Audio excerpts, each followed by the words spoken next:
La ponencia de la doctora Beatriz Moyano sobre neurobiología de la meditación. La doctora es médica psiquiatra, cofundadora del grupo de trabajo de Mindfulness de la Asociación de Psiquiatría Argentina, exdirectora del capítulo de investigación de la Asociación de Psiquiatría Argentina, formada en Mindfulness, terapeuta integrativa de psiconeuroinmunoendocrinología y terapeuta en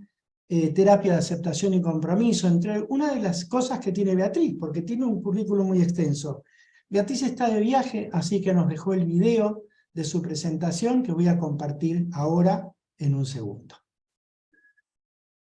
Buenas tardes. Bueno, es un honor y un gusto poder participar de estas jornadas que son tan caras para nuestra tarea como personal de salud, y más todavía en estos tiempos, así que agradezco mucho la invitación al doctor Jorge Rodríguez Yáñez. Voy a compartir la pantalla con algunas diapositivas para compartir con ustedes.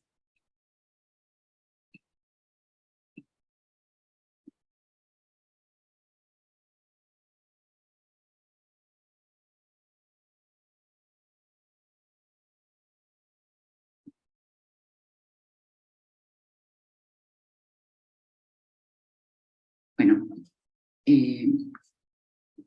como personal de salud y en general las personas en estos tiempos, llevamos una vida muy ajetreada, multitarea. Esto tiene que ver con un tema cultural muy instalado y con la vorágine de la tecnología y la enorme cantidad de información que consumimos pegados a los celulares, a los aparatos. Pero en particular, el currículum oculto del personal de salud incluye un avasallador monto de multitarea. Trabajamos en 3 o 4 lugares, haciendo guardias, teniendo que preparar presentaciones, clases, conferencias para estar a la altura, y transgrediendo nuestros sueños, nuestros horarios de descanso, nuestros horarios de compartida familiar, todo lo cual, por supuesto, realmente con todo lo que venimos escuchando hoy en la jornada del tema del estrés, constituye una enorme carga de estrés crónico, ¿no? Y en estos tiempos, ni siquiera me atrevo a decir post-pandémicos, porque pandémicos, ¿no? Donde ahora todavía tenemos también la amenaza de una nueva ola, una nueva variante de COVID. Todo esto contribuye a acentuar enormemente el contexto de incertidumbre en el que vivimos, lo cual es absolutamente traumático para todos. Entonces, de verdad estamos como muy sometidos a esta vida que hacemos en piloto automático, muy tomados por el sistema de amenaza, muy haciendo cosas sin prestar atención a lo que hacemos. Nuestras reacciones son reflejas, no pensamos en opciones, y a nuestra vida le termina faltando ese condimento de novedad que tienen la mente de los niños, ¿no? Que están presentes en el aquí y ahora y disfrutan cada momentito que les es regalado de la vida, ¿no? La nuestra se vuelve muy monótona, muy como automática, y ese estilo mecánico, además de ser muy contagioso y que lo tomamos como parte de nuestra vida, puede realmente ser cruel con nosotros mismos y también con los demás, porque cuando estamos muy en modo piloto automático, no nos conectamos con lo que nos pasa, lo que sentimos, ni en el cuerpo, ni qué nos está pasando, y mucho menos tampoco miramos a los demás. Y este gráfico que les traigo acá me gusta para explicar cómo hace Paul Gilbert, que es su autor, este modelo evolutivo que propone él, donde los seres humanos explican las reacciones emocionales que tenemos asociadas a 3 sistemas de regulación emocional. Cada uno de estos sistemas tiene su propio patrón fisiológico, neurológico y hormonal, y este esquema comenta que el sufrimiento en este modelo está asociado con un desequilibrio de estos 3 sistemas, que a menudo tiene que ver con que el sistema verde, ese que está ahí, que es el sistema de la calma, es el que generalmente transgredimos, ¿no? Y este sistema es el genuinamente humano, el que nos reúne como personas dotadas de la capacidad de amarnos, de sentirnos seguros, protegidos, cuidados, y también de autocuidarnos. Generalmente, y en estos tiempos más que nada, vivimos como muy tomados por el sistema de amenaza, el sistema que tiene que ver con que estamos cableados como seres humanos para responder frente a los peligros, frente a las amenazas, y tiene que ver con el sistema de la amígdala y el hipocampo cerebrales, con la adrenalina, con el cortisol, que están a full en estos tiempos por todo lo que les contaba al principio de mecanismos que nos setean para estar prevenidos, más allá que ya no vivimos en una selva y quizás estos sistemas se armaron en nuestra neurobiología para protegernos frente a amenazas concretas, no sé, un león en la selva. En realidad tenemos otros tipos de amenazas humanas que tienen que ver con, bueno, nuestro prestigio, nuestra honra, nuestra aceptación o no en los ambientes donde nos movemos, y con estos tiempos que contábamos, el COVID y todo lo que implica la sobrecarga laboral y el condimento traumático de estar inmersos en este gran experimento humano. Y por otro lado, el sistema del logro, el que es azul, que está muy bueno, que tiene que ver con los proyectos personales, con lo que nos proponemos hacer, con nuestras metas, con lo que nos convoca como individuos respecto de nuestras profesiones, de nuestros proyectos, y que tiene que ver con la dopamina, el sistema de la recompensa, pero que generalmente, como hablábamos antes, en estos tiempos está como demasiado activo, y son tantas las cosas que pretendemos hacer por no parar y mirarnos, por no poder estar calmos y reflexionar acerca de lo que estamos haciendo por este piloto automático. Entonces se termina volviendo el sistema azul como medio bordó, yéndose para el lado de lo rojo, y volviéndose la actividad estresante. Y entonces queda muy claro que no le damos lugar al sistema de la calma, y en realidad este sistema de la calma, que tiene que ver con la afiliación, con nuestro sentido gregario, con esto que cuando están dadas las condiciones nos permiten amarnos, a la mamá amamantar a su bebé, acariciar un perrito para cualquiera de nosotros, una mascota. Este sistema se puede estimular a través de, además de las actividades que nombré, que son de la vida cotidiana poco comunes, poco frecuentes, pero tan necesarias, también por el lado de la práctica del mindfulness, que estimule este sistema de la calma al activar la reacción de relajación. Y ya de movida les presento a Jon Kabat-Zinn, que es el que acuñó el término mindfulness, pretendiendo traer a Occidente las prácticas de Oriente meditativas, pero tratando de sacarlas del contexto religioso del que emergen, que es el del budismo, para que tuvieran aceptación en Occidente. Y la definición que él hace de mindfulness es que es la conciencia que emerge cuando se presta atención a propósito, intencionalmente, en el momento presente, a la experiencia que se desarrolla momento a momento, y con una característica fundamental, entre otras, que es sin juzgar, sin emitir juicios de valor para lo que sea que nos va apareciendo en la experiencia. Mindfulness es parar y estar presente. Mindfulness lo que se propone es cultivar varios aspectos de la mente y del corazón, desarrollar una cualidad afectuosa y compasiva de la atención, y permite a las personas darnos cuenta cómo funciona nuestra mente y de qué manera construimos nuestros propios sufrimientos, cuáles son los patrones mentales que nos absorben y nos hacen estresar y sufrir, ¿no? Mindfulness propone una toma de conciencia de la experiencia emocional. Es como ofrecernos una otra perspectiva, un cambio de perspectiva esencial, donde uno va aprendiendo a ser cada vez más objetivo con uno mismo. No se hace ningún verso, esto es lo que hay, esto es lo que aparece. Desarrollamos como un yo testigo, observador de la experiencia cuando meditamos, y bienvenimos lo que sea que aparezca de la experiencia, de los pensamientos, de las emociones, de las sensaciones en el cuerpo. No rechazamos nada, todo es bienvenido, pero tampoco nos apegamos a eso que aparece, no lo juzgamos, simplemente lo vemos aparecer, lo dejamos estar unos momentos y lo soltamos y lo dejamos ir, como nubes que pasan, como hojas que caen al río, ¿no? Y además de todo esto lo hacemos cultivando ciertas cualidades del corazón y de la mente, como son, lo hacemos con curiosidad, lo queremos hacer con apertura, aceptando lo que sea que aparezca, con una actitud amable hacia nosotros mismos, dándonos una palmadita de acompañarnos sin juzgarnos, con una mente curiosa de principiante cada vez que volvemos a hacer la práctica, con mucha paciencia y con una actitud compasiva. De esa manera uno abre un espacio en su conciencia que lo va cultivando, interno muy amplio, estable, capaz de alojar lo que sea que nos aparezca en los momentos de práctica, y en la vida cotidiana, que puede ser en sí misma una práctica, generando un lugar seguro, ¿no? Un estilo de apego, de conexión con nosotros mismos seguro. Mindfulness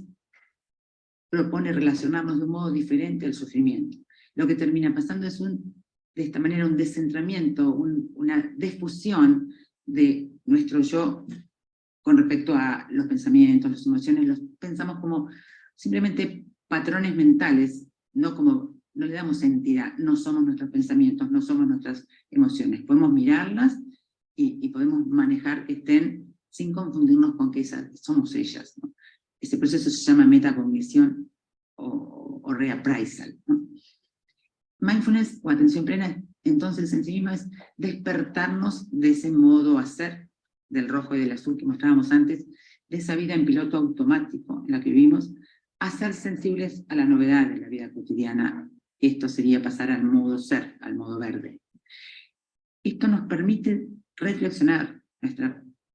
sobre nuestra propia vida, y a medida que practicamos, esto se hace como un hábito en nuestras vidas, entonces aparece como, nos cae la ficha de cosas que necesitamos hacer, y terminamos tomando decisiones fundamentales que no sabemos ni cómo llega a ese momento, y que nos permiten generar cambios muy sustanciales en la vida, como decir, bueno, esto no lo hago más, esto no trabajo más, empiezo a dormir a tal hora, y esas decisiones pueden hacer un cambio enorme en nuestra salud física y mental. Esto de mindfulness es estar atento a lo que pasa, es despertar, y eso abre las puertas a la compasión para uno mismo y hacia los demás. Y lo primero que empieza a pasar como proceso es autosintonizar amablemente con nosotros mismos y darnos cuenta cómo estamos viviendo y darnos cuenta cómo de verdad queremos vivir. Y además, esta actitud colorea y enriquece nuestra vida, ¿no? Y acá otra vez Jon Kabat-Zinn meditando en este lugarcito para recordarnos que él trajo este concepto de mindfulness de las culturas milenarias como el budismo Theravada, Vipassana, y que la palabra mindfulness viene del Pali, del idioma Pali, que el nombre es Sati, y significa despertar. En realidad Sati es un concepto multifacético que propone un camino espiritual para liberarse del sufrimiento. Y dice que es central entrenar la atención para esto. Esto es lo que propone el budismo, que está convencido de que la raíz del sufrimiento, que llaman ellos dukkha, surge en la mente, y por tanto es ahí donde hay que ir a atajarla. Por esa razón se le da tanta importancia al mindfulness como un componente central. Y en el 79 Jon Kabat-Zinn diseñó el MBSR, un programa que se llamó basado en mindfulness para reducción del estrés, porque este es el mecanismo final que se supone que actúa el mindfulness. Él ofreció un espacio de contención para los pacientes que tenían dolor crónico, que digamos como que se caían por las grietas del sistema porque no respondían a ningún tratamiento usual. Le prestaron el sótano de este centro médico de la Universidad de Massachusetts, y ahí empezó a aplicar este programa protocolizado. Si bien decíamos recién que lo sacó del contexto religioso para tener más aceptación, y que en las décadas del 80 y 90 las investigaciones sobre mindfulness se enfocaron en demostrar su efectividad, y que hoy se aplica el MBSR en ámbitos muy diversos. Acá lo tenemos a Jon Kabat-Zinn con su programa MBSR, y este libro que fue el primero que escribió respecto de los resultados de este programa, que fueron realmente sorprendentes y muy alentadores, de los cambios que se produjeron en estos pacientes que hicieron este primer MBSR en ese Center for Mindfulness. Y estos son programas protocolizados, psicoeducacionales, sistematizados, con resultados observables y replicables, que se aplican durante 8 semanas, basados en mindfulness, donde esta es la intervención central, pero también incluyen yoga y psicoeducación sobre los mecanismos como el estrés enferma. Se están como formando parte de lo que es medicina integrativa, son intervenciones aplicables a poblaciones específicas que se fueron cada vez más diversas. Se plantean como una herramienta transdiagnóstica a los tratamientos estandarizados médicos y psicológicos para cada afección, o sea que se suman a ellos, no son excluyentes de nada, pero también pueden ser aplicadas a personas sanas en formación profesional para mejorar, bueno, su bienestar, su felicidad, su nivel de vida y su capacidad creativa y su florecimiento personal, y para generar resiliencia, que es para lo que estamos proponiendo esto acá. Es un programa que tiene que ver con practicar mindfulness, distintas prácticas de mindfulness formales, como son atención a la respiración, escaneo corporal, y pasando de atender a la respiración a atender a las emociones, a atender a los pensamientos. Esto se hace generalmente en posición sentada, pero también acostada, que es escaneo corporal. Y por otro lado, prácticas de compasión o generativas, que son de autocompasión, de compasión por los demás, que se llama meta, de perdón. Estas serían las prácticas formales, y prácticas informales es también tener la intención y el ejercicio a casa durante estas 8 semanas de practicar, por ejemplo, comer consciente, lavarse los dientes conscientes, caminatas conscientes, tratar de aplicar en cualquier momento del día el mindfulness, ¿no?, en la vida cotidiana. Y las aplicaciones de mindfulness se han extendido mucho, desde el dolor crónico inicial, como fue el primer Embiesar de John Kabat-Zinn, a, por ejemplo, lo que es fibromialgia, lumbalgia, enfermedades cardiovasculares, hipertensión, asma, psoriasis, colon irritable, diabetes tipo 2, en psicooncología se utiliza mucho, en lo que hace a estrés crónico en general, y en salud mental se usa para trastornos de ansiedad. Particularmente hay un Embiesar que se ha adaptado para los pacientes que tienen depresiones recurrentes, que se llama Mindfulness-Based Cognitive Therapy, o terapia cognitiva basada en mindfulness, que tiene que ver con enfocar este Embiesar en los mecanismos que detonan la depresión, que tienen que ver con cogniciones negativas que traen en cascada un nuevo episodio depresivo, y eso, bueno, está manualizado y se aplica, y se ha visto la eficacia. Hay mucha investigación acerca de todo esto, de que realmente son intervenciones eficaces. También se utiliza esto para trastorno de personalidad borderline, que son personas que tienen un trastorno de personalidad con mucha sensación de vacío y con tendencia a cortes y a pasajes al acto, y realmente la intervención que se utiliza ahí se llama DBT, y realmente ha cambiado el futuro de estas personas con esta patología para bien. También otras terapias, como la terapia de aceptación y compromiso, se basan fuertemente en mindfulness y en valores, y hoy esa terapia está tomando mucha prevalencia en ser aplicada como terapias de tercera ola dentro de lo que es cognitivo-conductual, y lo utilizamos y estamos mostrando efectividad y aceptación mayor que las clásicas terapias cognitivas conductuales. También se utiliza para prevención de recaída de adicciones, para trauma, para estrés postraumático, para déficit de atención y para deterioro cognitivo mínimo, ya que entrena, ya vamos a ver el mecanismo de acción del mindfulness, lo que es la corteza prefrontal y la función ejecutiva cerebral. También se utiliza en trastornos de la conducta alimentaria y en obesidad por el tema de bajar la impulsividad para comer, y en terapias que logran que utilizan la compasión como condimento muy fuerte, como es la terapia basada en compasión de Paul Gilbert, que logra incluso mejorar la culpa, la vergüenza. Son emociones muy difíciles de erradicar o de mejorar o de aliviar con terapias, ¿no? Y por otro lado, lo que decimos acá, la utilización en personal de salud para prevenir el burnout, en residencias, en unidades de terapia intensiva, y también, por supuesto, en maestros, en escuelas. El mecanismo final de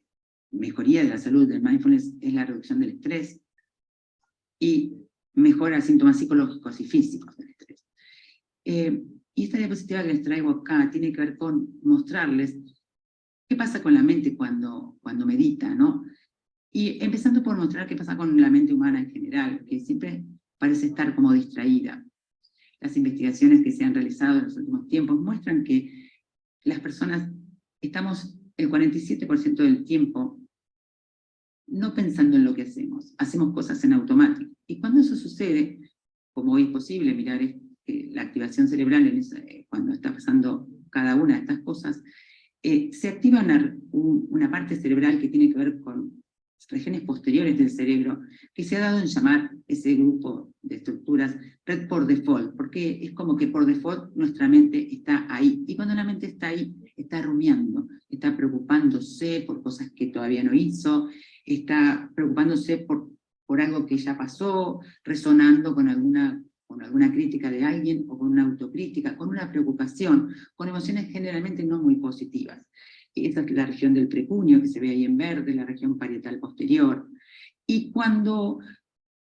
en la intención de meditar nos avenimos a decir, bueno, no, nos distrajimos y nos queremos, nuestra intención es darnos cuenta cuando nos distraímos y traer la mente otra vez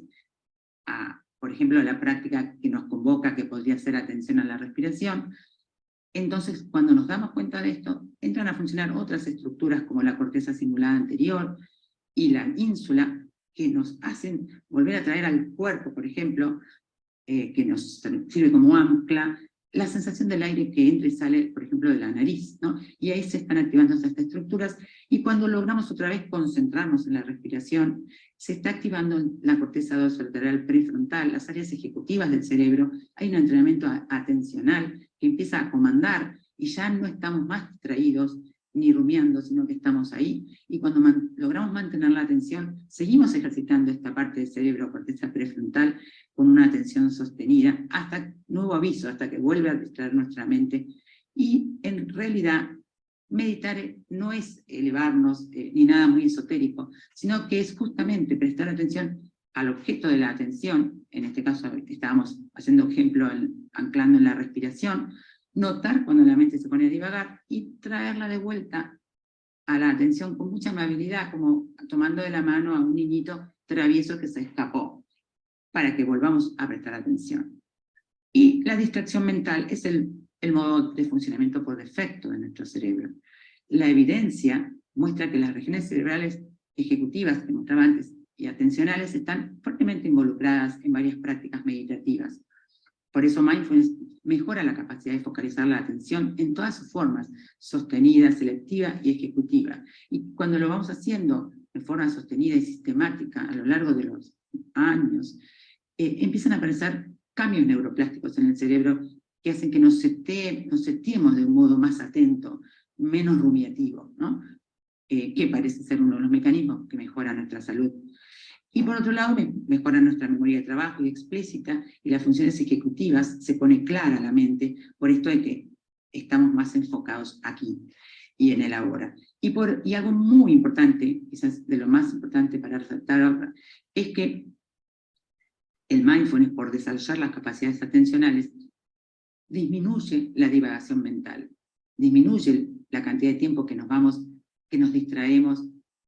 que sería el mecanismo por el cual sufrimos. Esta investigación que está abajo mencionada, que se llama Cuando una mente que divaga es una mente infeliz, publicada en Science en el año 2010, demostró esto que decía antes, que la mente de las personas, de 2.250 voluntarios, cuando se los llamaba y se les preguntaba qué estás haciendo en este momento y en qué estabas pensando, la mayor parte del tiempo, casi el 50% de las personas no estaban pensando en lo que estaban haciendo, y esas personas tenían un gradiente de felicidad muy pobre, y en cambio las que sí estaban conectadas con lo que estaban haciendo, sentían más felicidad. Entonces, este era el mejor predictor. Como decíamos antes, las publicaciones de mindfulness se multiplicaron en forma exponencial en los últimos tiempos, no hay ninguna duda de sus beneficios a nivel científico. Hay sin número de investigaciones de neuroimágenes y de laboratorios que muestran un cuerpo de evidencia cada vez mayor acerca de que la práctica sistemática de mindfulness afecta a la mente, el cerebro, el cuerpo y la conducta, de forma tal que puede mejorar nuestra salud física y mental, pero también el bienestar emocional, el equilibrio simpático-parasimpático, activando la respuesta de relajación, mejorando la ansiedad y la depresión, aumentando la felicidad y la satisfacción vital. Además de lo que es prosocialidad y que nos setea de una manera más cooperativa y altruista en el trabajo en equipo. La efectividad del mindfulness también se puede examinar a través de marcas neurobiológicas como los niveles de cortisol, citoquinas proinflamatorias, activación linfocitaria y la activación de telomerasas, que son, bueno, uno de los mecanismos de investigación. Y esta diapositiva es para recordar que mindfulness no es sin compasión, que el concepto de compasión es inherente al de mindfulness, y esto venimos diciéndolo desde su definición inicial, y entrenamiento compasivo de la atención. Se dice que mindfulness y compasión forman las dos alas del pájaro de la sabiduría, y que ambas son imprescindibles para poder volar, y por eso se practican juntas. Por un lado, el ala de la atención, que la venimos analizando recién muy a fondo, y por otro lado, la compasión, que la compasión es la comprensión del sufrimiento del otro, estar conectados con el otro al punto de comprender hasta las vísceras quizás el sufrimiento del otro, más el profundo deseo de aliviarlo. Esto que acabo de agregar es lo que diferencia la compasión de la empatía. La empatía es, me doy cuenta que el otro sufre, punto. Y puedo estar haciendo esto en una sala de pacientes con COVID o en un consultorio lleno de pacientes que atiendo en un día de mi tarea, pero si no le agrego y cultivo esta capacidad de realmente querer aliviarlo y conectarme humanamente con esa persona, simplemente es un desgaste para el profesional. Pero cuando conectamos con ese deseo, parece que puenteamos estas áreas cerebrales que nos estresarían, y ese alivio que producimos al otro ser humano, a nuestro prójimo, parece que nos produce una resiliencia frente al estrés, ¿no? Así que bueno, el amor es esa cualidad fundamental del corazón con la que venimos seteados los seres humanos, que tiene que ver con conectar, desear que al otro le vaya bien, y con ponerse contextos cuando a otro le va bien. Es algo que se puede cultivar, pero que lo tenemos en el corazón, lo vemos en los bebés entre sí, apenas nacen y se conectan, aprenden a conectarse con los demás, ¿no? Cuanto más cultivamos la amabilidad, más disponible está, y se sabe que el amor es un antídoto muy valioso, potente contra la ira y las emociones difíciles. Ser amables con nosotros mismos se comprueba, libera oxitocina, activa el sistema de la calma, el verde, reduce los mecanismos inflamatorios cardiovasculares, produce más inmunidad, reduce el estrés, regula las emociones y fortalece el nervio vago. Entonces, ¿por qué mindfulness y compasión para nuestros ámbitos personales de salud y ámbitos hospitalarios? Porque hay evidencia en que reduce el estrés, en que reduce la ansiedad y la depresión, en que regula las emociones, en que promueve el bienestar, todo lo que estuve contando. La prosocialidad, la positividad, mejora la función ejecutiva y nuestro funcionamiento mental y nuestra claridad, nuestra eficiencia, y estimula las áreas de la cooperatividad social. Y con el encuentro Oriente y Occidente, desde que el Dalai Lama propuso a los neurocientíficos de la emoción como Richard Davidson, Daniel Goleman y mismo John Kabat-Zinn, amigo de ellos, que se estudiaran, que estudiáramos sus cerebros en el resonador magnético funcional para ver qué características, qué rasgos tenían ellos diferentes a las personas que no meditan. Nació lo que se llama la neurociencia contemplativa, que lo que hace es observar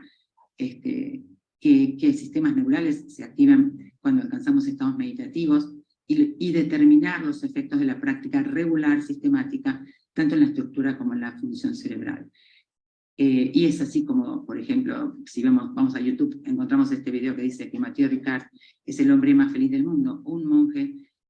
muy alegre, sí, que, bueno, con muchas horas a lo largo de su vida de meditación, que muestra que, porque hoy podemos medir que su emocionalidad es más positiva, se sabe que hay un gradiente de izquierda a derecha, y cuanto más tirado a la izquierda, la activación de la corteza prefrontal más positiva es esa emocionalidad de la persona en cuestión. Y bueno, al hacerle a él estas evaluaciones, se vio que tenía muy tirado a la izquierda este gradiente, pero la buena noticia es que, bueno, las personas podemos tener muy a la derecha de este nivel por estrés crónico o por cuestiones ya de temperamento, pero que podemos cultivar y tirar a la izquierda este gradiente. Debemos entrenar la felicidad, ¿no? Entonces, distintas prácticas, distintos tipos de prácticas, como vimos en el Enviesar, distintos tipos de meditación también, producen cambios neuroplásticos en la práctica sistemática, que producen cambios, efectos físicos y mentales beneficiosos. Se sabe que mindfulness engrosa la sustancia gris en corteza prefrontal, en corteza cingulada anterior, en las áreas ejecutivas, en las áreas que tienen que ver con la regulación emocional, con la toma de decisiones y con la cognición social.